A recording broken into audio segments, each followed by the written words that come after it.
The United States of America has stepped up efforts for the United Nations Security Council to blacklist the chief of terror group Jaish-e-Mohammed, Masood Azhar. This after China prevented the move 2 weeks ago. The US, along with British and French support, has called for a public vote and introduced a resolution with the 15-member UNSC, or United Nations Security Council. The blacklisting would subject Masood Azhar to an arms embargo, travel ban and an asset freeze. The resolution does not require a consensus like in the UNSC 1267 committee. There will be a public vote. The resolution would require 9 votes in favor and no vetoes by any of the permanent members to pass. That is, if China, Russia, US, France or UK choose to veto, then the resolution will not be passed. There's no information yet on when the draft resolution would be put to a vote.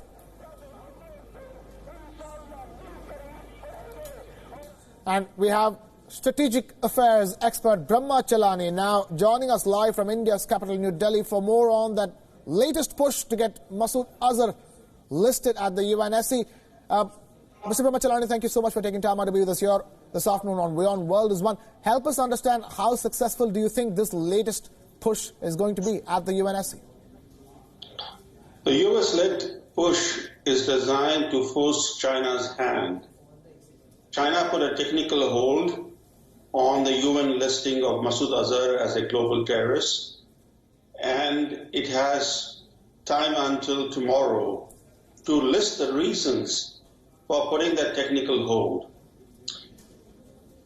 After that, it opens up space for the US, France, Britain and others to push a resolution at the UNSC to list Azhar as a global terrorist. Now, if they were to push such a resolution and China were to oppose it, seek to veto it, it will stand isolated internationally.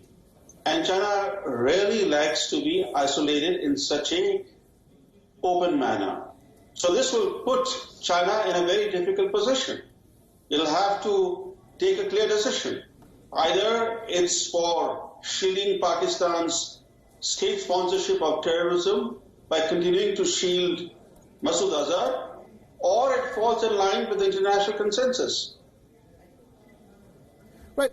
Now, as things stand, even with this new resolution, China can still veto it, and that's probably why you see the US consistently putting pressure on China to, act against terror groups like Jaish-e-Mohammed. What China is seeking to do is to force Beijing to make up its mind. Putting technical hold is one thing, but vetoing a Security Council resolution is a different matter. There, China will stand exposed. So the choice is for China to make, whether it wants to continue to play this card of seeking to shield Masood Azhar by putting technical holds every time there's an opportunity, every time there's a push in the committee, rather than in the full council to blacklist Masood Azhar. China puts a technical hold. But now the matter is being taken to the council, where China's choice is either to veto the resolution or to fall in line. Right, and if it does veto it, it would stand exposed as a country that is supporting the protection of the likes of Masood Azhar. Of course, it will stand exposed thoroughly. But let's think of a scenario where China does not veto such a resolution. This resolution is passed for the Security Council and Masood Azhar is declared, is designated a global terrorist. Will that materially change things for India? The answer is no. The answer is that this is India's fight to wage and to win against state-sponsored terrorism, which is emanating from Pakistan with the active connivance of the Pakistani military generals. Let us not forget that out of the UN designated global terrorists, almost half are harbored by Pakistan. So Pakistan is home to about half of all UN-listed global terrorists, including terrorist leaders like Hafiz Saeed. In addition, Pakistan is home to 22 UN-designated terrorist groups. So you have 22 UN-designated terrorist groups and about half of all UN-listed terrorists harbored by Pakistan. That has not changed Pakistan's behavior. Pakistan still sponsors cross-border terrorism against India and Afghanistan, despite being home to such a large number of UN-designated terrorist groups and global terrorists. And we've seen the U.S. also tell China not to shield Pakistan, in moments like these, because this is exactly what allows Pakistan to continue doing what it has been doing for long, which is harbor terror groups on its own soil while being in denial. I think the U.S. objectives are broader. They're broader than Pakistan. They also relate to India. The U.S. is seeking to encourage India to de-escalate the situation vis-a-vis Pakistan, because right now the Pakistani forces are on full alert. Pakistani airspace is restricted even for commercial traffic. Most international overflights are still barred through Pakistani airspace because the Pakistani military generals are scared that India would launch another attack, an airstrike, a naval strike, or a ground strike. And they are urging Washington and Beijing to encourage India to de-escalate the situation. So by designating Masood Azhar as a global terrorist, the U.S. would like India to de-escalate. So there's also a message for India, not just for Pakistan. Right.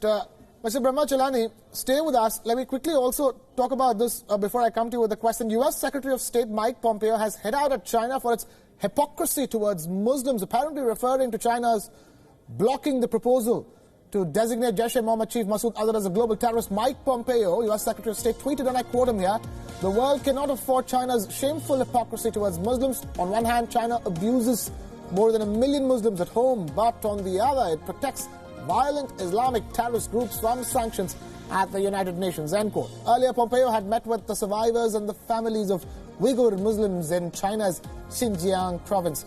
He also called on China to release people from the minority groups who've been arbitrarily detained.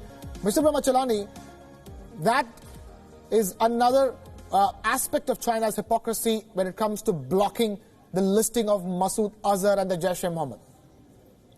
Yes, that's the irony, that on one hand, China has incarcerated 1 million or more Muslims from Xinjiang in the name of cleansing their minds of extremist thoughts. On the other hand, China is aiding and abetting Pakistan's state sponsorship of Islamist terror against India. What China is doing in Xinjiang is unparalleled. The Soviet Union had gulags, but the gulags of Soviet Union did not detain people in such mass numbers. The Chinese gulags in Xinjiang are much larger, more high-tech, and the repression that China has let loose in Xinjiang is aimed at targeting Islam. It's seeking to deconstruct Islamic identities in Xinjiang. It is seeking to forbid normal Islamic practices. So it's an assault on Islam. And I'm glad that Secretary of State Pompeo has spoken up on this issue, because there has been a reluctance on the part of international leaders to speak up on this issue, because what China is doing is terrible. It requires an international response, because China so far has escaped any international cost for its repression of Muslims in Xinjiang. There have to be costs for China. Otherwise, China will continue with this repression of Muslims. Right. Mr. Ramachandani, stay with us because we have some more news coming in the form of Pakistan, which, as expected, is crying foul. Increasingly cornered on terror, Islamabad is calling the latest US-backed resolution an attempt to bypass the United Nations Security Council Sanctions Committee. Remember, China has repeatedly vetoed action against Masood Azhar, the chief of the Jaish-e-Mohammed, by the UNSC Sanctions Committee. With the latest US action threatening to expose it, Pakistan now says that the right venue to address the issue is the UNSC 1267 Sanctions Committee, as listing someone on a terror list is a technical issue. Pakistan claims that the US resolution is wrong also because the matter is still under consideration by the UNSC Sanctions Committee. Pakistan also claims that the move will weaken the 1267 Committee regime. That's the latest